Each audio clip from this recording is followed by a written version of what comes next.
ఓం నమో భగవతే శ్రీ మేధా దక్షిణామూర్తయే. ఓం నమో భగవతే శ్రీ ఆదిశంకరాయ. ఓం నమో భగవతే శ్రీ రమణాయ. శ్రీ గురుభ్యో నమః.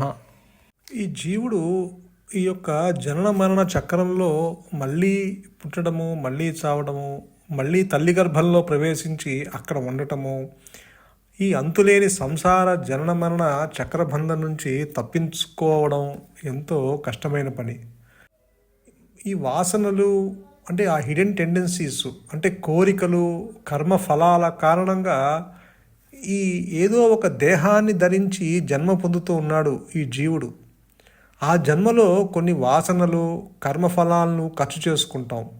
మళ్ళీ కొన్ని కర్మలు చేస్తూ కొత్తగా కొన్ని కర్మఫలాలను, వాసనలను ప్రోగు చేసుకుంటాము. మళ్ళీ ఈ వాసనలు, కర్మఫలాలు మూటను నెత్తిన పెట్టుకొని ఒక శరీరం నుండి మరొక శరీరానికి ప్రయాణిస్తూ ఉంటాం. ఈ ప్రకారంగా అనేక జన్మలను మళ్ళీ మళ్ళీ ఎత్తుతూ ఉంటాం. ఈ జనన మరణ చక్రంలో బంధింపబడతాం. ఈ వాసనలు, కర్మఫలాలు ఉన్నంతకాలం ఈ జనన మరణాలు తప్పవు. అసలు ఈ వాసనలు, కర్మఫలాలు ఎలా ప్రోగుపడతాయి అనేదే ప్రశ్న. ప్రతి మానవుడు ఏవో కర్మలు చేస్తూ ఉంటాడు.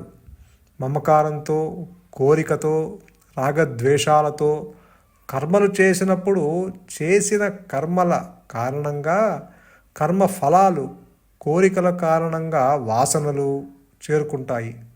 ఇవి రాకుండా ఉండాలంటే కర్మలు చేయకుండా ఉంటే సరిపోతుంది.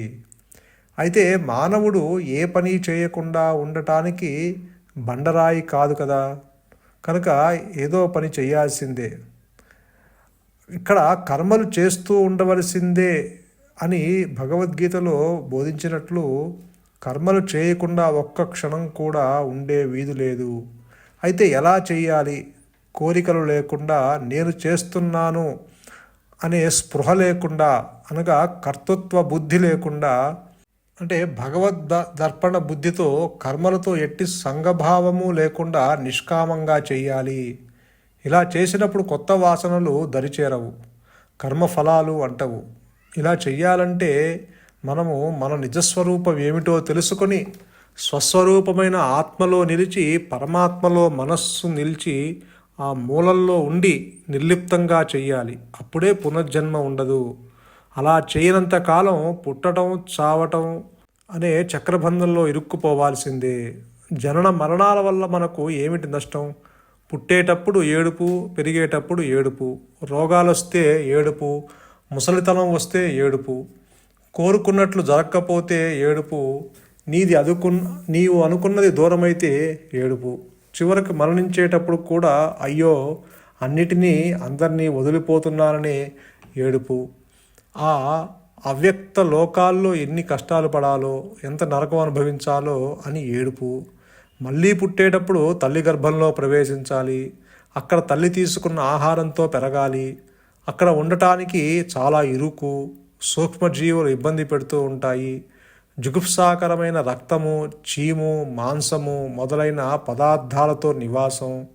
ఇక ఉండటం కూడా తల క్రిందకు, మోకాళ్లకు ఆని ఉంటుంది. అంతా ఉక్కిరిబిక్కిరిగా ఉంటుంది. అంతటి దుర్భరం, బాధాకరమైనది గర్భనరకం. ఇట్టి బాధాకరమైన పరిస్థితి నుండి మనల్ని మనం ఉద్ధరించుకోవాలంటే మనకు సాధ్యమేనా? మన శక్తి సరిపోతుందా? చాలదు. కనుక పరమాత్మను ఆశ్రయించాలి. కేవలము ఆ పరమాత్ముని యొక్క అనుగ్రహంతో, ఆ గురువు యొక్క అనుగ్రహంతోనే ఈ యొక్క దేహాత్మబుద్ధి అంటే ఈ యొక్క జనన మరణ చక్రాల్లోంచి, ఆ బంధంలో ఇరుక్కుపోతున్న ఆ జీవుడి నుంచి ఆ జీవుడు బయటపడాలంటే కేవలము ఆ పరమాత్ముని ఆశ్రయించాలి, ఆయనకు శరణు చెందాలి. ఆయన అనుగ్రహంతోనే నీవు ఈ జనన మరణ చక్రం నుండి విడుదల పొందుతావు. శాశ్వతమైన ఆనంద సాగరంలో మునిగిపోతావు. అటువంటి పరమాత్ముడు నీ హృదయంలోనే, నీ హృదయ పద్మంలో ఆసీనమై ఉన్నది. సనాతనము, అతి సూక్ష్మము, అంతర్లీనము, జ్యోతిర్మయము అయిన ఆ ఆత్మని హృదయానికి మరింత దగ్గరగా ఉన్నది. అటువంటి పరమాత్ముడు నీ కర్మల వల్ల కానీ, నీ యొక్క చేష్టల వల్ల కానీ, నీ మనస్సులో చేసే గొడవల వల్ల కానీ, లేకపోతే నీవు వేదాల్ని అధ్యయనం చేయడం వల్ల కానీ, నీ యొక్క బుద్ధి కుశలత వల్ల కానీ, అపారమైన పాండిత్యం చేత కానీ ఈ ఆత్మజ్ఞానం పొందబడదు. అంటే ఆ పరమాత్ముడు నీకు అందడు. ఆ ఆత్మ ఎవరిని వరిస్తుందో, ఎవరిని ఎన్నుకుంటుందో అతడి చేత ఆత్మ పొందబడుతుంది. అంటే ఆత్మజ్ఞానం తెలుసుకోవాలనుకున్న వాడిలోని ఆత్మే తన నిజస్వరూపాన్ని అనుగ్రహం చేత అతనికి తెలియజేస్తుంది. ఎందుకంటే ఆ పరమాత్ముడు నీ ఇంద్రియాలకు, నీ బుద్ధికి, నీ మనస్సుకి, నీ ప్రపంచానికి, ఈ ఈశ్వరుడికి, నువ్వు పూజించే ఆ భగవంతుడికి అతీతంగా ఉన్నది. నీవు ఒక వ్యక్తి భావనతో ఆ పరమాత్మను తెలుసుకోలేవు. ఈ అహంకారం నిలబెట్టుకొని నీవు ఆత్మని పొందలేవు, ఆత్మలో సంస్థుడు కాలేవు. అలాగే సరైన జ్ఞానం లేకుండా, స్థిరత్వం లేని మనస్సుతో ఎప్పుడూ అపరిశుభ్రంగా ఉండేవాడు, అంటే ఆ మనస్సులో మలినాలను పెట్టుకుని ఎప్పుడూ అపరిశుభ్రంగా ఉండేవాడు తన ఉన్న చోటుని దాటి పరమపదాన్ని ఎప్పటికీ పొందలేడు. అంతేకాదు జనన మరణ చక్ర రూపమైన సంసారంలో బడి కొట్టుకుపోతాడు. దీనంతటికీ కారణము ఈ నకిలీ నేను. అదే ఆటంకం. నీకు అసలైన నేను బయటపడాలంటే దాన్ని తొలగించాలి. భగవాన్ ఏం చెప్తారంటే, ఈ నేను అనే భావము భూతం వంటిది, దానిని పట్టుకోలేం. కానీ శరీరంతో పాటే లేస్తుంది, ఉంటుంది, దానితో పాటే పోతుంది.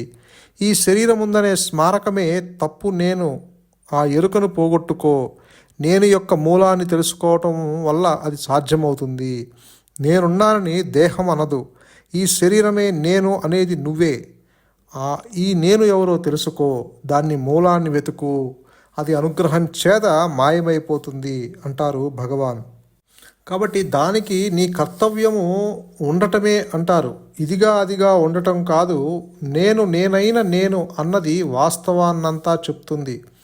నిశ్చలంగా ఉండు అనేది పద్ధతి. నిశ్చలత అంటే ఏమిటి? నీ అహంకారాన్ని ధ్వంసం చేసుకోవటం అన్నమాట.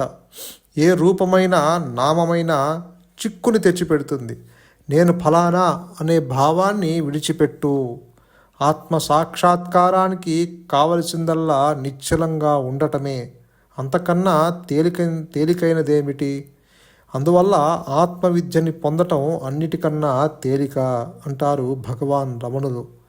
నీ గురించిన సత్యాన్ని పరిశీలించటం అవశ్యం చెయ్యాలి. దానిని లక్ష్యంగా పెట్టుకొని దాని గురించి సావధానంగా హృదయంలో ఎరుక కలిగి ఉండాలి. ఆత్మని తెలుసుకోవడం అంటే ఆత్మవై ఉండటమే. ఆత్మ తెలియదనగలవా? నీ కళ్ళని నీవు చూడలేవు. చూసుకోవటానికి అద్దం లేకపోయినా కళ్ళు లేవని అనగలవా? ఆత్మ ఒక పదార్థంగా తెలియకపోయినా ఆత్మ గురించి నీకు తెలుసు. అది ఒక పదార్థంగా తెలియనంత మాత్రాన ఆత్మ లేదనగలవా? ఆత్మ నాకు తెలియరాదు అని అన్నప్పుడు నీవు సాపేక్ష జ్ఞానం గురించే మాట్లాడుతున్నావన్నమాట. నీకు సాపేక్షమైన జ్ఞానమే అలవాటైపోవటం వల్ల, అంటే ఈ పరిమితమైన జ్ఞానమే అలవాటైపోవటం వల్ల దానితోనే నీవు తాదాప్యము చెందుతున్నావు. అటువంటి తప్పుడు తాదాప్యం వల్లనే సువిదితమైన ఆత్మని, అది గుర్తింపదగిన పదార్థం కాకపోవటం వల్ల తెలుసుకోలేకపోతున్నావు.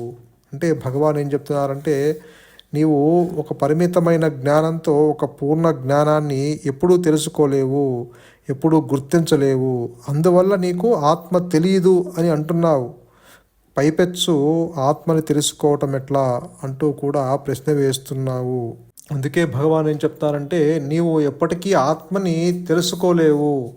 ఎందుకంటే నీవు అదే ఉన్నావు. ఆల్రెడీ అది సిద్ధించి ఉన్నది ఆ సద్వస్తువు. నీవు ఆత్మలో సంసితుడవయ్యే ఉన్నావు.